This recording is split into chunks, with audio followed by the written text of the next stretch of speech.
Isa sa mga kagandahan dito sa Hong Kong no, na nagustuhan ko ay yung malaya ka. And kapag ka may alaga ka, nakakalabas-labas ka. Tapos kapag ka araw ng day off mo, pwede kang pumunta kung saan mo gusto. Makakapagtawag ka sa pamilya mo na walang disturbo. Yun, tapos marami kang magagawa dito. Marami ding opportunity na pwede mong gawin dito sa Hong Kong, pwedeng mangyari sa iyo, pwedeng mag-aral ka dito ng mga short courses. Yun, isa sa mga nagustuhan ko dito sa Hong Kong. Kasi parang, alam mo yung marami kang choices. Depende na lang sa'yo kung paano mo i-embrace yung madadatnan mo dito sitwasyon. So, luckily, napunta din naman ako sa mga maayos na amo. Kaya, hindi ako masyadong stress naman sa trabaho ko. Tapos, yun, feeling ko nga, napaka-chill lang ng gawa ko dito. Pag naghati sundo lang naman ako sa alaga ko. Tapos, luto konti. Hindi talaga tulad nung nasa Saudi ako mga mina, parang pasan ko lahat. Although mabait naman yung mga amo ko talaga doon. Siguro dahil at is na, parang inat is ko na lang, yung kinaya ko na lang, no choice eh. Nandun yung kasagsagan na napaka eager ko talagang makuha yung mga gusto ko that time. Then ngayon parang pinakapahinga ko na lang talaga ito dito. Luckily binigyan ako ni Lord ng alam mo yung magaan na trabaho. Kasi supposed to be, hindi pa naman dapat ako talaga babalik ng abroad mga mi. Gusto ko para sana makasama yung mga anak ko sa Pilipinas. Aso nga lang, nagkaroon ako ng obligasyon na hindi inaasahan, na inako ko. And napaisip ako, kapag nagstay ako sa Pilipinas, at umabot yung time na kailangan ko na siyang i-provide. Alam kong hindi ko siya maipoprovide talaga kung nasa Pilipinas ako. Kaya napasubo talaga ako na mag-abroad ulit. Supposed to be nasa Pilipinas pa ako ngayon eh. Ay, ganun talaga. Wala tayong magawa.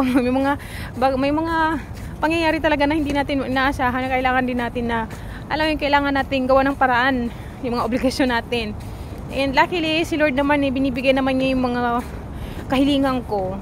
And talagang ginaguide niya rin ako sa mga plano ko. Hopefully, yung mga magiging next plan ko, magiging next journey ko, i-guide din ako ni Lord. Dahil hindi talaga ako mag-stay lang sa isang option mga mi. Although dito sa Hong Kong, ang daming okay mga amo ko, pero ang daming pumapasok sa isip ko. Parang dito ko talaga na feel na mas marami pa ako talaga dapat palang gawin. Hindi naman hindi na ako kontento, pero kailangan kasi natin minsan mag-explore in a way na yung kaya din naman natin, yung sa mga tamang mga bagay. Hopefully mga may grant ni Lord yung mga plano ko. Pero syempre, bala ko pa kasi magbakasyon sa Pilipinas by April. Hopefully maging okay ang lahat. Kahit makabili lang pang ticket, okay na. Tapos pagbalik ko dito, may mga plano ulit ako. So sana ibigay ni Lord, no. Ang dami kong mga gustong gawin sa buhay. Pero hindi ko alam kung ibibigay ni Lord, igagrant ba niya. Plano pa lang naman yan mga mi. Wala namang masamang mangarap. Samahan na lang din natin ang pagsisikap, ano. So sana maging isa din tayo sa mga uuwing OFW na successful soon, ano. Kasi ayoko naman talaga magtagal dito sa Hong Kong or kahit saan. Kasi dito sa abroad wala akong balak naman talaga magtagal. Depende na lang kung anong will ni Lord. Inhale, exhale na lang tayo mga mi, kasi no choice tayo.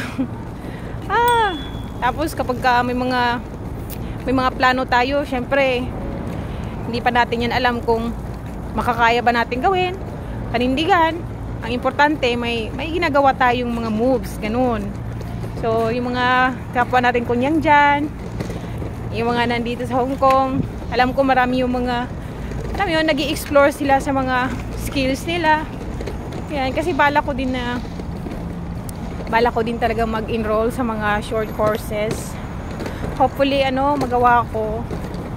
Kasi masarap din sa pakiramdam na may ma-achieve ka. Sana.